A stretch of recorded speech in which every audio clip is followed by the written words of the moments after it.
Mga tamo, tara na tikman ang ilan sa mga pagkaing pinagmamalaki sa tinaguriang culinary capital of the Philippines, ang Pampanga. Unahin na natin ang restaurant na pag-aari ni Chef Claude Tayag na dinarayo hindi lang ng mga Pinoy, maging ng mga dayuhan. Kabilang na ang kilalang chef sa Amerika na si Anthony Bourdain. Kamakailan lang ay naiuwi ni Chef Tayag ang People's Choice Award sa isinagawang Embassy Chef Challenge 2016 sa Washington, D.C. para sa kanyang putaheng bringhe. At ang dalawang specialty ni Chef Claude ay ang seafood kare-kare at pork adobo confit. Ang pagluluto ng seafood kare-kare, unang inilagay ni Chef Tayag ang atswete oil na kanyang ginawa. Ginisa ang bawang at bagoong. So lalagay na yung supo. Kasi lumot. Nakataob siya na binigisa. Sa paggawa ng kare-kare sauce, gumamit si Chef ng gata, peanut butter at toasted na bigas. I simplified my seafood kare-kare with the vegetables. Ang vegetable parang pampalis umay lang. Pwede na yung isa. Para naman sa pork adobo confit, Marinate muna overnight, meaning at least 12 hours. Tapos simmer mo yan ng 2 to 3 hours. Napakulo na siya, ganito siya. You keep this in the ref for 3 to 5 days. Yun ang preserving, meaning ito na yung confit.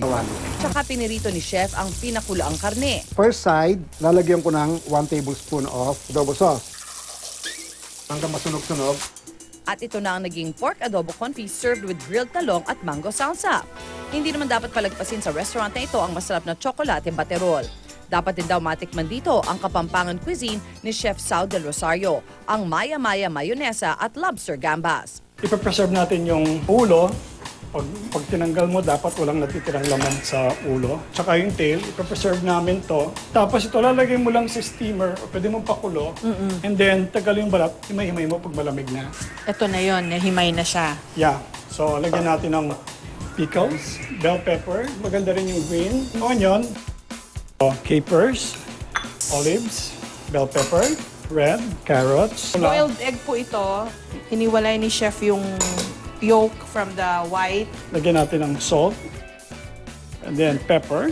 Itong dill, pangpalasat din to. Huwag ka masyadong pipili ng matamis na mayonnaise. At ready na ang maya-maya mayonesa. Sunod naman ang lobster gambas. First, olive oil, garlic, pure yung alige. Gusto ko siyang i-drizzle ng konting white wine. I like chili. Paprika, cayenne pepper, flat parsley. Lalagyan na natin yung Gata. gata.